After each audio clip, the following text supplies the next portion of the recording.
Hello दोस्तों, तो जैसा कि पिछले एपिसोड में हमने देखा कि ज़ियाओयान अपने दोस्तों के साथ मिलकर मास्टर ज़ियाओ जुआन के टॉम की तरफ बढ़ता हुआ जा रहा था, मगर तभी अचानक वहां पर हुन क्लैन के दो सीनियर एंसेस्टर्स की एनर्जी बॉडीज यहाँ ज़ियाओयान और उसके दोस्तों पर हमला कर देती है। असल में ये जाल किसी और ने नहीं बल्कि हुनली और हुनया ने बिछाया हुआ था, जो कि ज़ियाओयान को जान से मरवाना चाहते थे। मगर इससे पहले कि हुन क्लैन के एंसेस्टर यहाँ ज़ियाओयान और उसके दोस्तों को जान से मार पाते, तब तक वहाँ मास्टर ज़ियाओ जुआन की रिमेनेंट सोल पहुंच गई, जिसकी पावर काफी ज्यादा टेरिफाइंग थी। वो सिर्फ एक ही पामा अटैक का इस्तेमाल करते हुए यहाँ पर उन दोनों एंसेस्टर के साथ साथ इस पूरे के पूरे टॉम को डिस्ट्रॉय कर देता है। जो करने के बाद मास्टर ज़ियाओ जुआन ज़ियाओयान और उसके दोस्तों को अपने टॉम ले गया, जहाँ वो ज़ियाओयान से सवाल करते हुए उसकी फैमिली के बारे में पूछता है। जबकि हम देखते हैं कि मास्टर ज़ियाओ जुआन हर एक चीज के लिए खुद को जिम्मेदार समझते थे, क्योंकि वो डोडी लेवल में ब्रेक थ्रू नहीं कर पाए। इस पर ज़ियाओयान उन्हें बताता है कि हमारी फैमिली में से कोई भी आपको इस चीज का दोष नहीं देता। दूसरी तरफ मास्टर ज़ियाओ जुआन को भी ज़ियाओयान काफी ज्यादा अच्छा लगा। वो उसे हेवनली 3 मिस्टीरियस ट्रांसफॉर्मेशन टेक्निक और अपने ज़ियाओ क्लैन के मार्क के बारे में भी बताता है। साथ ही साथ मास्टर ज़ियाओ जुआन ने ज़ियाओयान को ये भी बता दिया था कि मेरे पास थोड़ा बहुत हमारे ज़ियाओ क्लैन का डोडी एंशिएंट ब्लड लाइन भी मौजूद है, जो कि मैं तुम्हें दे दूंगा। अब आगे तो नेक्स्ट एपिसोड की शुरुआत यहाँ पर बिल्कुल उसी सीन से शुरू होती है, जहाँ पर हम देखते हैं कि मास्टर ज़ियाओ जुआन ज़ियाओयान और मिस ज़ुनीर को अपने साथ एक तालाब के पास ले आया था। जहाँ पर आते हुए मास्टर ज़ियाओ जुआन ज़ियाओयान को बताता है कि यही है वो जगह जहाँ आखिरी बार ज़ियाओ क्लैन का एंशिएंट ब्लड लाइन मेरी बॉडी में पास आउट किया गया था। यहीं पर हमारे ज़ियाओ क्लैन का थोड़ा बहुत डोडी एंशिएंट ब्लड लाइन अभी भी मौजूद है, जिससे मास्टर ज़ियाओ जुआन आगे की तरफ बढ़ते हुए फौरन से अपने हेवनली क्लैन मार्क को एक्टिवेट करके समन करने लगे और इस एंशिएंट ब्लड लाइन के पूल में आते साथ ही पूरा की पूरा पूल ही रेड हो गया था, जो देखकर तो ज़ियाओयान भी थोड़ा सा सरप्राइज हो गया, क्योंकि ये ब्लड कम नहीं था। दूसरी तरफ मास्टर ज़ियाओ जुआन भी पीछे की तरफ मुड़कर ज़ियाओयान की तरफ देखते हुए कहता है कि ज़ियाओयान चलो आगे आओ और हमारे ज़ियाओ क्लैन की इस आखिरी बचे हुए डोडी एंशिएंट ब्लड लाइन को एब्सॉर्ब कर लो। जो सुनकर ज़ियाओयान बिल्कुल ऐसे ही करता है। वो यहाँ पर मिस ज़ुनीर से कह रहा था कि तुम यहीं पर रुककर मेरा इंतजार करो, और वो खुद जंप करते हुए फौरन से तालाब के बीच में आकर कल्टीवेशन फॉर्म में बैठ गया, जिसके साथ ही ये एंशिएंट ब्लड इनहेरिटेंस प्रोसेस शुरू हो जाता है। इस प्रोसेस के दौरान हम देखते हैं कि अचानक ही ज़ियाओयान की बॉडी से उसका ब्लड निकलकर बाहर की तरफ जाना शुरू हो गया, जिस प्रोसेस में ज़ियाओयान को काफी ज्यादा तकलीफ हो रही थी, क्योंकि उसकी बॉडी के अंदर मौजूद वेन्स शटर डाउन हो रहे थे और उसके अंदर से ब्लड तेजी के साथ निकलते हुए बाहर आ रहा था। यहाँ पर ज़ियाओयान को तकलीफ में देखकर मिस ज़ुनीर भी थोड़ा सा परेशान हो गई, लेकिन दूसरी तरफ मास्टर ज़ियाओ जुआन उसे कहता है कि शांत हो जाओ, ये इस इनहेरिटेंस प्रोसेस का हिस्सा है। पहले ज़ियाओयान की बॉडी से सारा के सारा ब्लड बाहर जाएगा, उसके बाद बाहर की तरफ मौजूद जितना भी पावरफुल एंशिएंट ब्लड लाइन होगा वो सारा के सारा ज़ियाओयान की बॉडी के अंदर समा जाएगा। इसी तरह से ज़ियाओयान को एंशिएंट ब्लड लाइन की इनहेरिटेंस मिलेगी। मगर ये प्रोसेस बिल्कुल भी आसान काम नहीं था, क्योंकि ज़ियाओयान को इस प्रोसेस में बेइंतहा तकलीफ हो रही थी। वो कैसे तैसे इस तकलीफ को बर्दाश्त कर रहा था, मगर चूंकि यहाँ ज़ियाओयान की बॉडी से काफी ज्यादा खून बह चुका था, तो इसी वजह से ज़ियाओयान को कमजोरी महसूस होने लगी और उसकी आंखों के सामने अंधेरा आने लगा था। लेकिन दूसरी तरफ मास्टर ज़ियाओ जुआन ज़ियाओयान को आवाज देते हुए कहता है कि खबरदार, चाहे कुछ भी हो जाए तुम बेहोश नहीं हो सकते, क्योंकि ज़ियाओ क्लैन के पास तुम ही बस आखिरी उम्मीद हो। अगर तुम बेहोश हो गए तो ये प्रोसेस बीच में ही फेल हो जाएगा और तुम्हारे फेल होने के साथ साथ पूरा की पूरा ज़ियाओ क्लैन ही खत्म हो जाएगा। जो बातें सुनकर ज़ियाओयान फौरन से खुद पर काबू करने की कोशिश करता है और वो इन सारी तकलीफों को बर्दाश्त करते हुए यहाँ पर अपनी बॉडी से सारा के सारा ब्लड बाहर की तरफ निकलवा चुका। इस तकलीफ दे प्रोसेस को कंप्लीट होता हुआ देखकर मास्टर जुआन तो काफी ज्यादा खुश हो जाते हैं, जिसके बाद वो अपनी पावर्स को एक्टिवेट करते हुए कहता है कि अब समय आ चुका कि ज़ियाओयान की बॉडी में एंशिएंट ब्लड लाइन को इंजेक्ट किया जाए। और ये कहती मास्टर ज़ियाओ जुआन ने फौरन से इस प्रोसेस को करवाना शुरू कर दिया, जिस प्रोसेस के दौरान हम देखते हैं कि आसपास का एंशिएंट ब्लड लाइन इकट्ठा होते हुए ज़ियाओयान की बॉडी के आसपास घूमते हुए उसकी बॉडी के अंदर इंजेक्ट होने लगा, जो सब दूर से मिस ज़ुनीर भी होता हुआ देख रही थी। और वो फौरन मास्टर ज़ियाओ जुआन से सवाल करते हुए कहती है कि मैं आपसे पूछना चाहती हूँ, आपने खुद कहा था कि इस एंशिएंट ब्लड लाइन के अंदर कुछ ऐसी पावरफुल एनर्जीज है जिन्हें आपने पास्ट में सील कर दिया था। इस पर मास्टर ज़ियाओ जुआन मिस ज़ुनीर की तरफ देखते हुए कहता है कि मैं जानता हूँ कि तुम क्या सोच रही हो, यही कि इस एंशिएंट ब्लड लाइन के अंदर मौजूद वो खतरनाक एनर्जी अगर मेरे कंट्रोल से बाहर निकल गई तो ज़ियाओयान शायद उसे कंट्रोल नहीं कर पाएगा और इस तरह से वो कभी डोशिंग लेवल में भी ब्रेक थ्रू नहीं कर पाएगा। लेकिन तुम अच्छे से जानती हो कि ज़ियाओयान के पास दूसरा कोई रास्ता नहीं, वो हर एक मुश्किल के लिए तैयार है। मिस ज़ुनीर भी इस बात से एग्री करती थी, मगर तभी अचानक हम देखते हैं कि दूसरी तरफ ज़ियाओयान को दोबारा से दर्द महसूस होने लगा। ये देखकर मिस ज़ुनीर हैरान होते हुए कहती है कि अब क्या गलत हो गया। मास्टर ज़ियाओ जुआन को भी कुछ समझ नहीं आ रहा था। वो ज़ियाओयान की तरफ गौर से देख रहे थे, क्योंकि हम देखते हैं कि ज़ियाओयान की बॉडी के आसपास कुछ पर्पल कलर की लाइटनिंग चमक रही थी। जो कि एक बहुत ही जरा खतरनाक पावरफुल बर्स्ट के साथ अनलीश हो जाती है, जिसे देखकर तो मास्टर ज़्याओ जुआन भी सरप्राइज होकर कहते हैं कि ये तो एंशिएंट ड्रैगन और फीनिक्स ब्लड लाइन है, जो कि हमारे नॉर्मल एंशिएंट ब्लड लाइन से तो काफी ज्यादा ताकतवर है। मुझे ये समझ नहीं आ रहा कि आखिर ये ब्लड लाइन ज़्यावियन की बॉडी में क्या कर रहा है। मास्टर ज़्याओ जुआन इस बात को लेकर परेशान होने लगे। उन्हें समझ आ जाता है कि अच्छा, यानी कि जब मैं ज़्यावियन की बॉडी से सारा के सारा ब्लड निकाल रहा था, तब उस प्रोसेस के दौरान भी इस ancient dragon and Phoenix blood line को बाहर की तरफ नहीं निकाला जा सका। और अब मैं जब ज़्यावियन की बॉडी में ज़्याओ क्लैन का एंशिएंट ब्लड लाइन डालने की कोशिश कर रहा हूँ, तो शायद ये ब्लड उससे टकराते उसे रिजेक्ट कर रही है, जिसकी वजह से तो ज़्यावियन की जान खतरे में आ जाएगी। अब मैं क्या करूँ, ये सब सोचते हुए मास्टर ज़्याओ जुआन परेशान होने लगे। यहाँ मास्टर ज़्याओ जुआन के मुंह से ये सारी बातें सुनकर मिस जुनीर भी थोड़ा सा पैनिक कर जाती है और वो फौरन से मास्टर ज़्याओ जुआन के पास आकर सवाल करते हुए कहती है कि यकीनन आपके पास कोई ना कोई दूसरा सोल्यूशन भी तो जरूर होगा। जो सुनकर मास्टर ज़्याओ जुआन ज़्यावियन की तरफ देखते हुए थोड़ी देर सोचने लगे और अचानक ही वो मिस जुनीर से सवाल करते हुए कहता है कि जुनीर, क्या तुम मेरी और ज़्यावियन की मदद करने के लिए कुछ भी कर सकती हो? जो सुनकर तो मिस जुनीर थोड़ा सा हैरान हो गई और वो मास्टर ज़्याओ जुआन से सवाल करते हुए पूछती है कि आखिर आपके कहने का मतलब क्या है। इस पर मास्टर ज़्याओ जुआन जुनीर को समझाते हुए कहता है कि तुम देख पा रही हो कि ज़्यावियन की बॉडी में इस वक्त एंशिएंट ड्रैगन एंड फीनिक्स का ब्लड लाइन मौजूद है, जिसे अगर मैं फोर्सफुली उसकी बॉडी से निकालने की कोशिश करूंगा तो इसकी वजह से ज़्यावियन की जान खतरे में आ जाएगी। लेकिन दूसरी तरफ हमारी ज़्याओ क्लैन का अकेला एंशिएंट ब्लड लाइन काफी नहीं कि वो यहाँ पर ancient Phoenix and dragon blood line का मुकाबला कर सके। अगर उस ब्लड लाइन को सप्रेस करना है तो हमें उसके लिए और एंशिएंट क्लैंस का भी ब्लड लाइन चाहिए होगा, यानी कि जुनीर, मुझे तुम्हारा एंशिएंट ब्लड लाइन चाहिए। जो सुनकर तो मिस जुनीर भी हैरान हो गई थी और वो मास्टर ज़्याओ जुआन से कहती है कि इसका मतलब कि आप दो अलग अलग एंशिएंट क्लैंस के ब्लड लाइन को मिक्स करके ज़्यावियन की बॉडी में रखवाना चाहते हो।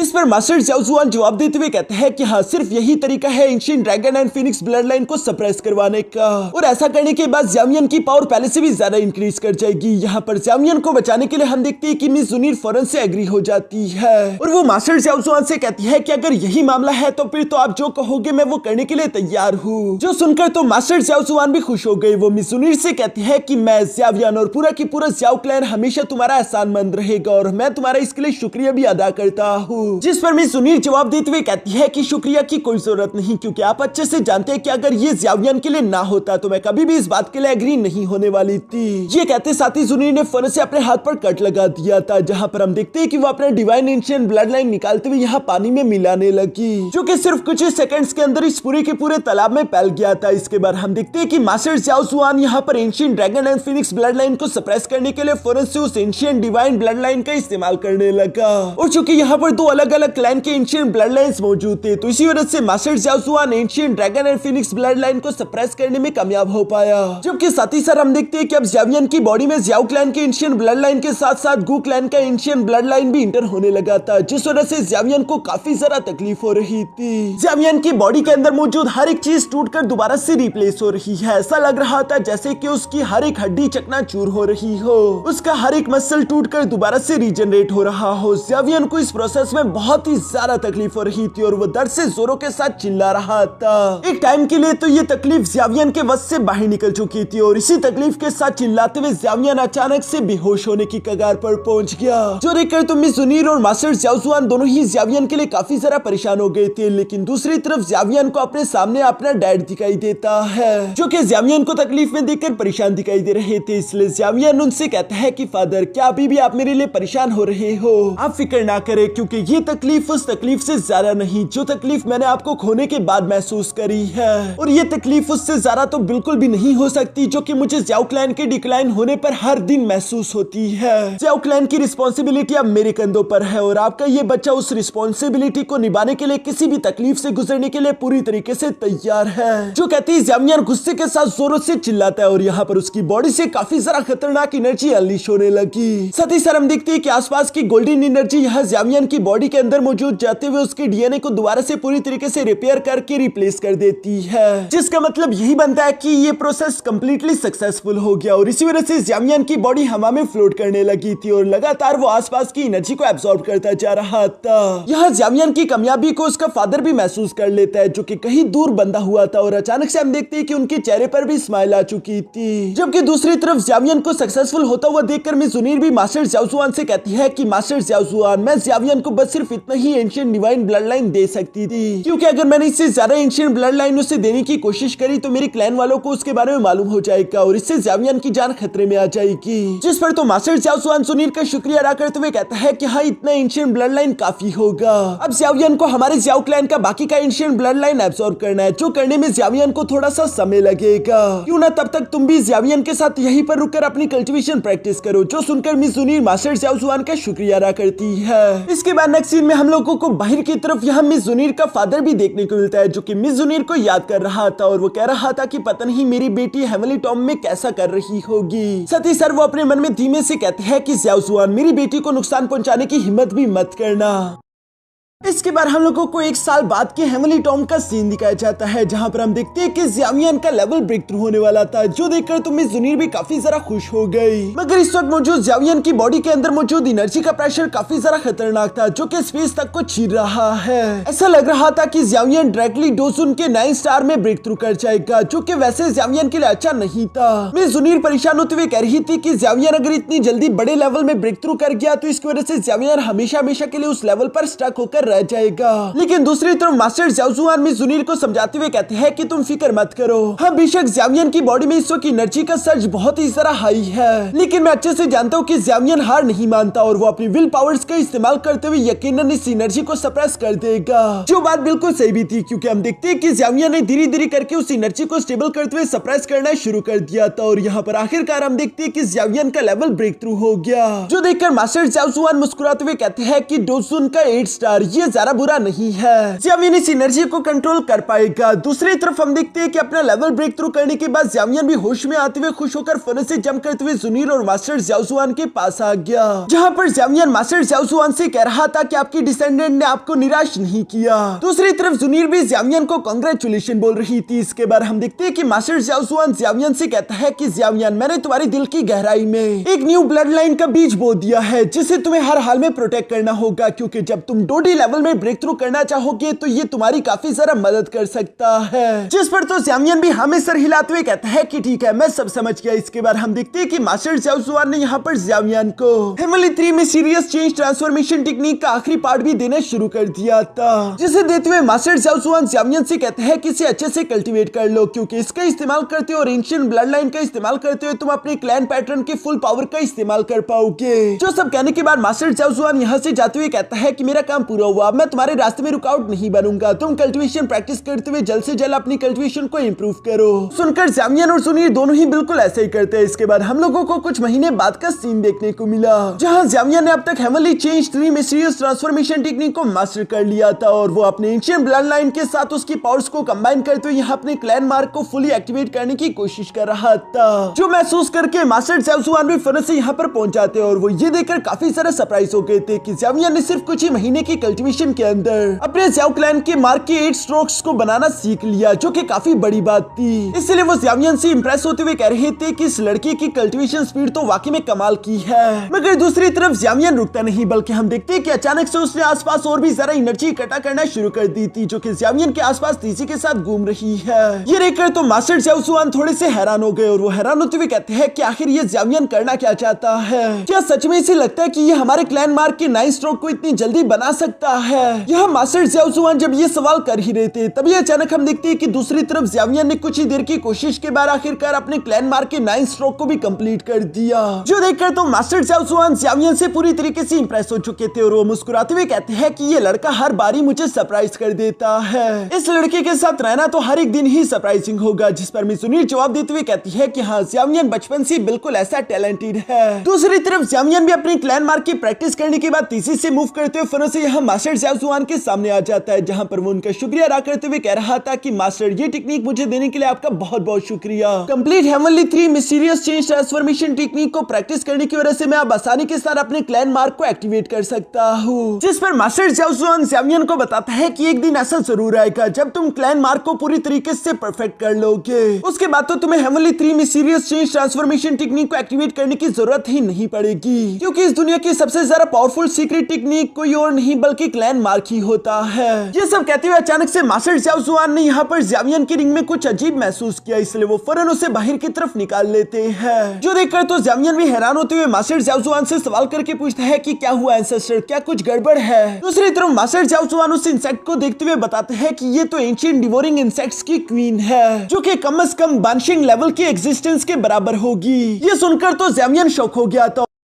और वो हैरान होते हुए कहता है कि बानशिंग लेवल की एग्जिस्टेंस मेरे पास थी और मुझे इसके बारे में मालूम ही नहीं था। दोस्तों ये क्वीन उसी क्रिस्टल के अंदर से निकली है जो कि ज़ियाओयान ने जब वो क्रिस्टल बैरियर तोड़ा था तो उसके अंदर ज़ियाओयान को एक रेड कलर का क्रिस्टल मिला था और ज़ियाओयान ने उसे फौरन से अपने स्टोरेज रिंग के अंदर रख लिया था। और अगर मास्टर ज़ियाओ जुआन ने इसे यहाँ पर महसूस ना किया होता तो फ्यूचर में इसकी वजह से ज़ियाओयान की जान भी जा सकती थी। इसलिए ज़ियाओयान यहाँ पर मास्टर ज़ियाओ जुआन का शुक्रिया अदा कर रहा था, जिस पर मास्टर ज़ियाओ जुआन जवाब देते हुए कहता है कि बेशक ये चीज काफी जरा खतरनाक है, लेकिन हाँ इसका इस्तेमाल करते हुए मैं तुम्हारे लिए काफी ज्यादा पावरफुल एंशिएंट इंसेक्ट टेम्परर आर्मर भी बना सकता हूँ, जो आर्मर इतना ज्यादा स्ट्रॉन्ग होगा कि वो बानशिंग लेवल के अटैक्स को तो आसानी के साथ बर्दाश्त कर सके। जब तुम्हारा हेवनली टॉम को जाने का समय आ जाएगा तो उससे पहले मैं तुम्हें ये आर्मर दे दूंगा। तब तक ज़ियाओयान क्यों ना तुम हुन क्लैन के उन दो नमूनों को जाकर उनको मजा चखाओ। ऐसा समझो कि ज़ियाओ क्लैन का एंशिएंट ब्लड लाइन हासिल करने के बाद ये तुम्हारा फर्स्ट ट्रायल एग्जाम होगा। जो सुनकर तो ज़ियाओयान भी मुस्कुराते हुए जवाब देकर कहता है कि हाँ वैसे भी मैं उन लोगों के साथ अपना हिसाब चुकता करना चाहता था। यहाँ पर ज़ियाओयान हुनिया और हुनली की बात कर रहा है, जिसके साथ ही सीन शिफ्ट होकर दूसरी तरफ हेवनली टॉम के थर्ड लेयर में बाहर की तरफ कहीं पर आ गया था, जहाँ पर हम लोग एक लेवल 9 की एनर्जी बॉडी को देखते हैं। जिस एनर्जी बॉडी पर हुनली और हुनिया दोनों ने चालाकी के साथ हमला करते हुए फौरन उसे जान से मार डाला, जिसकी एनर्जी क्रिस्टल को हासिल करते हुए हुनिया कह रहा था कि बेशक हम लोग ज़ियाओ जुआन के हेवनली टॉम से काफी दूर है, लेकिन फिर भी हुनली हमें जरा चुप चुप कर रहना होगा, कहीं वो हमें महसूस न कर ले वरना हम दोनों मुश्किल में आ जाएंगे। जो सुनकर हुनली गुस्सा होते हुए कहता है कि ये सब मुझे बहुत ही जरा गुस्सा दिला रहा है, अगर इस बार ज़ियाओयान मेरी आंखों के सामने आ गया तो मैं उसे टुकड़े टुकड़े कर दूंगा,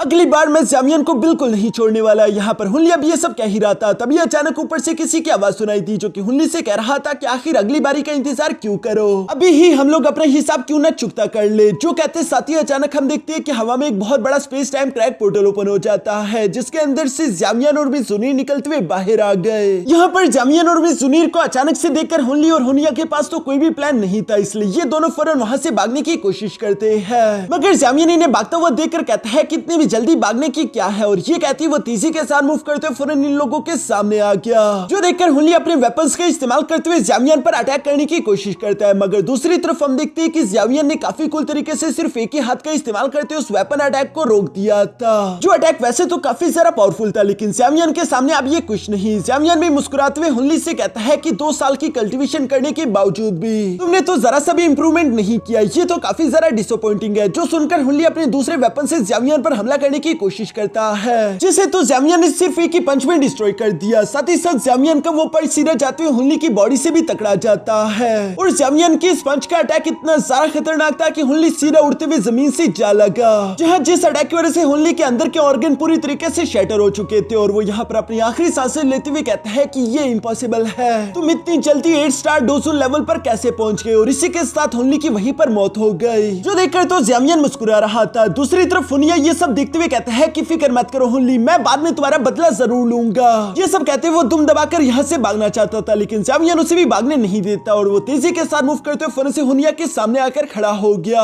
जहाँ पर ज़ियाओयान हुनिया से कहता है कि आखिर बाद में क्यों, अभी बदला लो ना। ये सुनकर तो हुनिया घबरा जाता है, और वो फौरन से अपने क्लैन मार्क को एक्टिवेट करते हुए ज़ियाओयान से कहता है कि मुझे नहीं मालूम कि अचानक से तुम्हारा पावर लेवल इतनी जल्दी कैसे बढ़ गया, लेकिन अगर तुम इसी तरह मुझसे फाइट करने की कोशिश करते रहे तो इसकी कीमत तुम्हें भी चुकानी होगी। यहाँ पर अपने क्लैन मार्क को एक्टिवेट करने की वजह से हुनिया की पावर तो थोड़ी सी इंक्रीज हो चुकी थी, मगर दूसरी तरफ ज़ियाओयान ये देखकर घबराता नहीं, बल्कि वो मुस्कुराते हुए कहता है कि क्लैन मार्क, मेरे पास भी इससे एक अच्छा क्लैन मार्क मौजूद है। जो कहते हैं ज़ियाओयान ने भी फौरन से यहाँ पर अपने ज़ियाओ क्लैन की क्लैन मार्क को एक्टिवेट कर दिया, जिसकी पावर तो बहुत ही ज्यादा टेरिफाइंग थी, जो कि ज़ियाओयान की बॉडी से अनलीश होते हुए चारों तरफ फैल गई। साथ ही साथ ज़ियाओयान का पावर लेवल भी बूस्ट कर गया था। यहाँ पर हुनिया तो ज़ियाओयान को देखते हुए घबरा कर कहता है कि ये नहीं हो सकता, ये तो ज़ियाओ क्लैन का क्लैन मार्क है, आखिर तुम्हारे पास क्लैन मार्क कहाँ से आया, क्योंकि ज़ियाओ क्लैन तो डिक्लाइन कर चुका था। दूसरी तरफ ज़ियाओयान भी उसकी बात सुनकर मुस्कुराते हुए जवाब देकर कहता है कि तुमने बिल्कुल सही पहचाना और इसलिए तुम्हें इनाम तो मिलना चाहिए। ये कहते ज़ियाओयान तेजी के साथ मूव करते हुए फौरन से हुनिया के पास आकर उसके कंधे को पकड़ लेता है, और साथ ही साथ हम देखते हैं कि ज़ियाओयान ने अपनी एनर्जी अनलीश करना शुरू कर दी थी, जिस एनर्जी को तो हुनिया बर्दाश्त नहीं कर पा रहा था, क्योंकि ये पावर वाकई में काफी ज्यादा टेरिफाइंग पॉइंट थी और इसी वजह से हम देखते हैं कि हुनिया के सारे इंटरनल ऑर्गन्स जलकर राख हो गए और वो भी तेजी के साथ उड़ता हुआ फौरन जमीन पर जाते हुए हुनली के पास आ गिरा। यहाँ पर इन दोनों को जान से मारने के बाद ज़ावियन हवा में फ्लोट करते हुए काफी कूल तरीके से कहता है कि फिक्र मत करो, जल्दी मैं हुन क्लैन के बाकी के लोगों को भी जान से मारकर तुम्हारे पास भिजवा दूंगा ताकि तुम लोग अकेले बोर ना हो। इसके बाद ज़ावियन और मिज़ुनीर वापस से ज़्याओजुआन की टॉम पहुंच जाते हैं, जहाँ पर आते ही ज़्याओजुआन उनकी तरफ देखते हुए कहता है तो तुम दोनों वापस आ गए, ये लो ज़ावियन कैच करो। और ये कहती मास्टर ज़्याओजुआन ने फौरन से एंशिएंट इंसेक्ट एम्परर आर्मर यहाँ ज़ावियन के हवाले कर दिया था, जिसके बारे में मास्टर ज़्याओजुआन कहता है कि अब तुम लोगों के पास हेवनली टॉम में ज्यादा समय नहीं बचा, इसलिए मैंने जल्दी से जल्दी इस आर्मर को तुम्हारे लिए क्रिएट कर दिया, क्योंकि तुम दोनों के जाने का वक्त काफी जरा करीब आ चुका है। पता नहीं आखिर ये 3 साल इतनी जल्दी कैसे गुजर गए। ज़ावियन भी मास्टर ज़्याओजुआन की ये बातें सुनकर थोड़ा सा इमोशनल हो गया था और वो मास्टर ज़्याओजुआन से सवाल करते हुए कहता है कि मास्टर क्या हमारे जाने के बाद आप यहाँ पर इसी तरह से एग्जिस्ट करोगे? जिस पर मास्टर ज़्याओजुआन जवाब देते हुए कहता है कि हाँ, एक एनर्जी फॉर्म में एग्जिस्ट करने का यही अंजाम होता है, मैं हेवनली टॉम से बाहर नहीं जा सकता, अगर मैंने हेवनली टॉम से बाहर जाने की कोशिश की तो मैं फौरन से गायब हो जाऊंगा, यही है मेरा अंजाम। एक एनर्जी फॉर्म में एग्जिस्ट करने की वजह से अब मुझे हेवनली टॉम में हमेशा हमेशा के लिए अकेले रहना होगा।